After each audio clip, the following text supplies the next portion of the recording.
안녕하세요. 아파트 읽어주는 여자 앨리스입니다. 오늘 방송은 제가 배경 음악으로 깔았어요. 보이는 이 배경 음악도 보시는 것처럼 이게 뭐지? 루나율 뮤직 소개를 왜 하지? 뮤직 방송도 아닌데 이렇게 생각하시겠지만 이 루나율이라는 그 아티스트께서 지금 막 음반을 막 내셨어요.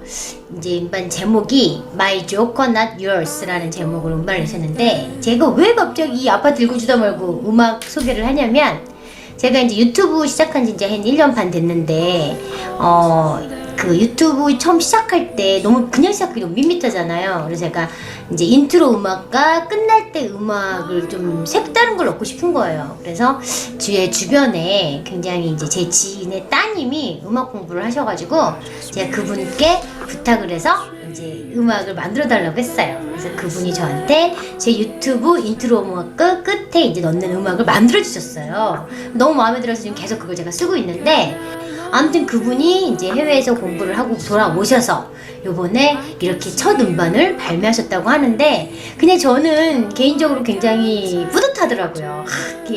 어쨌든 제 유튜브 인트로 음악을 만들어주신 분이 이렇게 음반까지 내셔서 이 음원이 네이버든 뭐 유튜브든 멜론이든 이렇게 막 나오고 있는 걸 보니까 나도 그냥 소개해드리고 싶은 거예요. 그래서 여러분들도 한번 시간 되실 때 이 멜론이든 네이버든 유튜브 음악에 루나율이라고 치시면 음악이 나와요. 그래서 좀 잔잔한 음악이긴 한데 차분해지고 뭔가 깊이가 있는 그런 음악인 것 같아서 한번 들어보시라고 짧게 소개해드렸고요. 자, 오늘 방송은요, 방송 주제는 오늘 아파트하고 전혀 상관없는 거예요. 오늘 전부 다 오늘 앞에 음악도 그렇고, 오늘은 제가 자기 소개 이제 프로필이죠. 프로필을 이제 이렇게 여러분들한테 이제 많이 보여드릴 일 있잖아요. 뭐 강의를 한다든지 아니면 이번에 책을 낼 때도 제 프로필이 이렇게 나와 있어요. 프로필 나오는데 그 프로필에 이제 한 줄 뭐가 들어가냐면, 이제 2015년 공인중개사 자격증을 땄다 이렇게 이제 써 있어요. 이게 뭐니 26회 공인중개사 자격증을 제가 합격의 자격증을 땄는데, 그래서 공인중개사 자격증 따는 거에 대해서 많은 분들이 이제 물어보세요. 이거를 일단은 뭐 따야 되냐 말아야 되냐, 공부를 해야 되냐 말아야 되냐, 그 다음 공부한다면 어떻게 하는 게 맞느냐, 이게 도움이 되느냐, 뭐 이런 여러 가지 질문들이 있으셔서 제가 오늘은 이 공인중개사 공부에 대해서 좀 설명을 드리려고 합니다. 재미없으실 수도 있고, 또 내가 이거 할까 말까 하시는 분들한테는 굉장히 큰 도움이 될 수도 있어요. 제가 공인중개사 자격증 공부를 왜 시작했냐부터 이제 말씀을 드리자면, 제가 이제 직장생활을 굉장히 오래 하다가 이제 경력 단절녀가 됐잖아요. 집에서 놀면서 두 아이를 키우면서 경력 단절녀가 됐어요. 제가 뭐 어떤 전문직이었다면, 뭐 의사나 약사나 이런 공무원 같은 전문직이었다면 다시 내가 일터로 돌아갈 수 있지만, 그냥 그런 특수직이 아니기 때문에 다시 사회로 나가자니 너무나 두렵고 뭐 딱히 할 일을 찾고 이런 게 되게 막막했단 말이죠.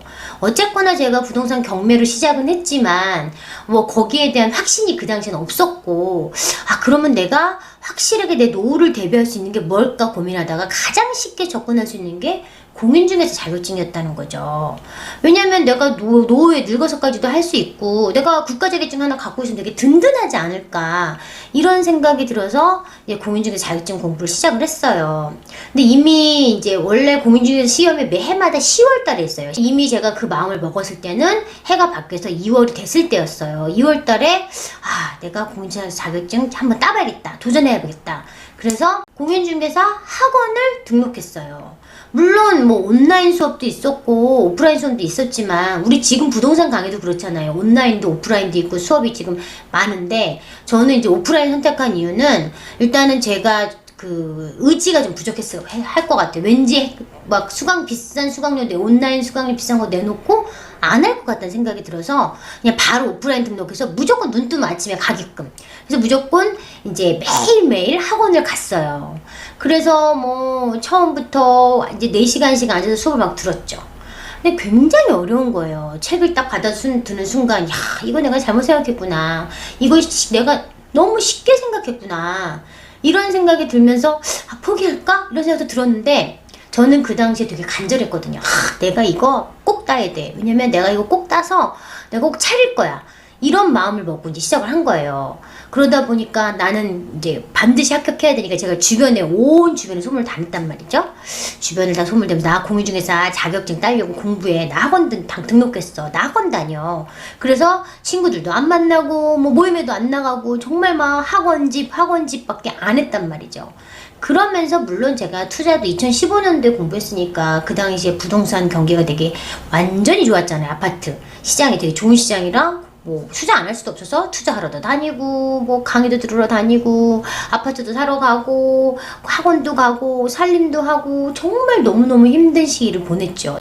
정말 열심히 살았던 한 해였는데 이렇게 열심히 공부를 하면서 제가 선배님들의 얘기를 많이 들어보니 다 뭐라고 얘기하시냐면 이 공인중개사 자격 시험이 굉장히 말장난이 심하다는 거예요. 말장난이 되게 심해서 확실하게 내가 이 이론을 잘 모르면 이게 막 베베 꽈놓고 뒤에서 말장난하고 뭐 이러면 너무 어려워서 이제 자꾸 그런 것 때문에 떨어진다 이런 얘기를 하면서 원서를 정독해라 이런 얘기를 되게 많이 해요. 이 공인중개사 공부가 결국은 다 법이에요.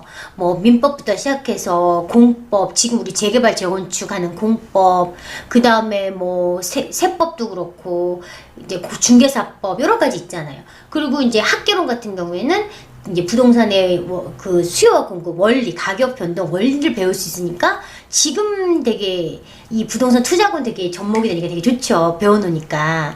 아무튼 이렇게 굉장히 다양하고 복잡한 그 과목을 공부를 하면서 저는 가장 먼저 이제 기본으로 삼았던 게 이제 기본서를 무조건 정독했어요. 물론 학원 수강을 계속하고 문제를 계속 풀면서도 이제 매주 이제 토요일 일요일마다 제가 이제 또 과목을 정해서 이렇게 단원을 딱 챕터를 정하는 거예요. 오늘은 여기까지, 이번 주는 여기까지 이렇게 딱딱딱 과목별로 정해서 내가 일단 민법을 끝내리라. 그래서 민법이라면 뭐 1부 1장, 2장, 3장 있잖아요. 그럼 매일 책상에 펼쳐놓고 토요일, 주말에 월요일부터 금요일까지는 학원을 갔으니까 학원을 갔다 와서 목요일은 아이를 봐야 되니까 이제 시간이 안 되고 토요일 학원 안 갈 때는 매일 이제 책상에 펼쳐놓고 계속 줄을 치면서 정독을 하면서 읽었어요. 모든 과목을 거의 다 그렇게 했던 것 같아요. 이제 그랬더니 이제 나중에는 어느 정도 이렇게 흔들리지 않는 나만의 이런 확고한 지식이 탁 쌓였다는 느낌이 들더라고요.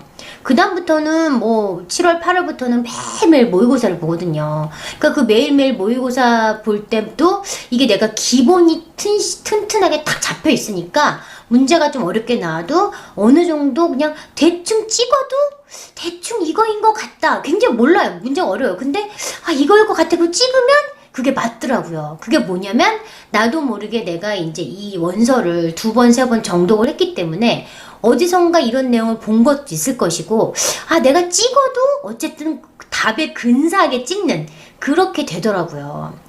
그러니까 굉장히 오랜 시간을 들여서 공부를 했죠. 그러니까 아이를 재워놓고 10시부터 앉아서 보통 새벽 1시, 2시까지 아니면 책상에서 정말 잤던 것 같아요. 책상에서 졸다가 일어나면 새벽 5시였던 것 같아요. 그러니까 몇 시에 잤는지 모르죠. 공부를 하다가 졸다가 막 일어나면 아침이고 애들 이제 막 밥 먹여서 학교랑 유치원 보내놓고 다시 학원 가고 막 이렇게 살았으니까 막 살이 쪽쪽쪽쪽쪽 빠졌을 정도로 그렇게 살았거든요. 근데 어쨌든 뭐 2월에 시작하든 3월에 시작하든 10월에 시작하든 11월에 시작하든 1년이라는 세월을 이 공인중개사 자격증을 위해서 나의 모든 걸 포기하고 해야 돼요. 제가 이거 시작하면서도 저희 남편한테 딱 이제 선언을 한 거죠. 나 이거 공인중개사 자격증 공부할 건데 나 좀 도와줘야 돼. 뭘 도와줘요?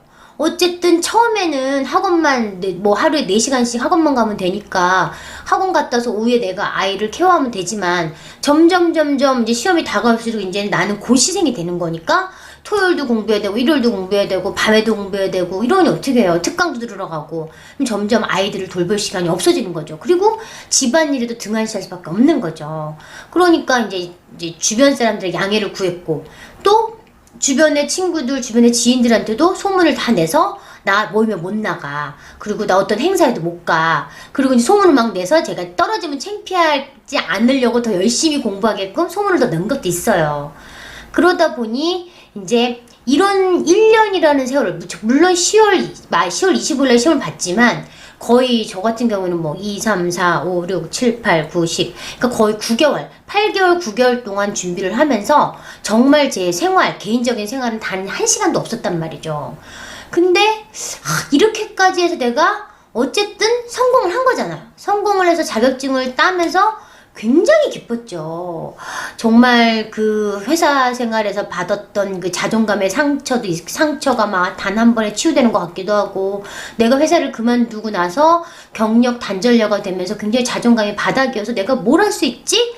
이런 생각을 했는데, 그런 생각도 한 단칼에 딱 베버렸을 때 막 자신감이 막 뿜뿜이 된 거야. 아, 내가 이렇게 마음 먹고 열심히 하니까 할 수 있구나. 이 어려운 국가고시를 내가 합격을 했구나, 당당하게. 그리고 내 아이들한테도 굉장히 당당하고 좋은 상교육이 됐고, 저희 뭐 남편한테도 마찬가지로 거봐, 나 해냈잖아, 딱 자기 합격증 보여주면서 되게 당당했죠. 뿌듯하고. 그런 것도 있고, 아, 내가 이제 땄으니까, 그래, 내가 이제 국가자격증 하나 가졌으니까 내가 노후에 아니면 당장이라도 맘만 먹으면 그까이가 부동산 차리면 되지, 이렇게 생각을 하게 되더라고요. 그런데 이제 막상 자격증을 따고 나니 생각이 조금씩 바뀌더라고요. 제가 이제 학원을 다녔으니까 동기분들이 되게 많단 말이에요. 근데 그 동기분들이 공인중개사 자격증을 따고 바로 차리신 분들이 되게 많아요. 제 동기분들이 지금 도처에 지금 가서 일을 하고 계시거든요. 근데 그분들은 저처럼 투자를 하시고 자격증을 딴 게 아니라, 그분들은 부동산을 차리기 위해서 정말 자격증이 필요하니까 자격증 공부를 하신 분들이고, 저는 반대로 부동산 투자를 먼저 시작을 한 후에 공인중개사 자격증도 따야지 하고 공부를 한 건데, 자격증을 따고 보니 든든은 한데 내가 과연 이걸 차릴 것인가? 왜? 제가 2015년에 공인중개사 공부하면서도 계속 투자를 했었단 말이죠. 강좌 들으러 다니고 집도 사고 팔고 하면서 투자를 했었단 말이죠. 그 당시에 부동산 상황이 굉장히 좋았잖아요. 막 부동산 가격이 상승하는 그런 상승장에서, 아, 내가 이 부동산 차릴 때가 아니구나, 내가 스스로 뛰어들어서 이 상승장에 올라타야겠구나 생각을 했단 말이죠. 그러니까 내가 왜 사람들과 사람을 중개시켜주면서 꼼짝 않고 사무실에 앉아서 하루 종일 앉아서 이 사람과 사람의 관광객에서 오는 스트레스를 받으며 남의 돈 버는 걸 구경해야 되지? 나는 이거 못해. 그리고 아이도 또 어렸기 때문에 제가 하루 종일 매여 있는 이 사무실을 낸다는 게 굉장히 힘든 상황이었어요. 그래서 아니야, 나는 이건 나중에 늙어서 써먹어야지. 나이 들어서 나중에 내가 그냥 복덕방식으로 하나 만들어서 그때 동네 아줌마들하고 옹기성기 재밌게 놀면서 그때 그냥 사무실로 써야지, 이런 생각을 하고 접어두고 저는 본격적으로 투자를 시작하게 된 거예요. 부동산 자격증을 따고 싶습니다. 따면 도움이 되게 많이 되나요? 이렇게 많이 물어보시는데, 공부하는 거니까 당연히 뭐든지 공부를 해놓으면 다 도움이 되죠. 법을 배워놓으니까 투자하면서 굉장히 도움이 많이 돼요. 가장 중요한 부동산 학개론을 배우니까 가격 수요 공고, 그다음 가격 변동의 원리, 그다음에 10년 주기설, 이런 것도 제가 다 배웠거든요. 그러니까 그거를 실제로 투자에 접목하니까 되게 좋아요. 그러나 그걸 위해서 내가 1년이란 세월을 이 공인중개사 공부를 위해서 올인해야 된다는 건 어떻게 보면 굉장히 아까운 거죠. 내가 부동산을 차릴 게 아니라면 굳이 투자를 위해서 이거를 따는 건 아닌 것 같고, 저 같은 경우에는 차라리 1년이라는 세월을 이렇게 올인을 할 바에는 그 1년이라는 세월을 차라리 투자 공부에 올인을 하시는 게 훨씬 더 큰 수익으로, 훨씬 더 나의 자산을 더 크게 높여줄 수 있는 방법이라는 생각이 들어요. 예를 들어 내가 1년만 죽었다 깨어났다 싶어서 계속 부동산 공부를 하는 거예요. 부동산 공부 걸고 뭐예요? 강의를 듣는다든지, 강의 듣고 계속 임장을 간다든지, 또 임장을 갔다 온 지역에 대해서 계속 공부하고 또 가보고 공부를 계속하고 사고 팔고 경험을 많이 해보면 오히려 1년 동안 내가 정말 죽었다 생각하고 열심히만 한다면 어떻겠어요?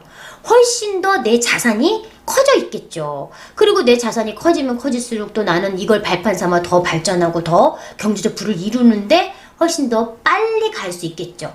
그러나 공인중개사 자격증 하는 1년 동안은 이제 따고 나서 또 부동산 투자를 할 것이냐 고민을 하겠지만, 저처럼 근데 이제 지금 처음 시작하시는 분들이 공인중개사 자격증을 따야 되냐 말아야 되냐, 그러니까 원초적으로 내가 부동산을 차리기 위해서는 이 자격증이 필요하니까 따야겠다, 이런 개념이라면 물론 하시는 게 맞아요.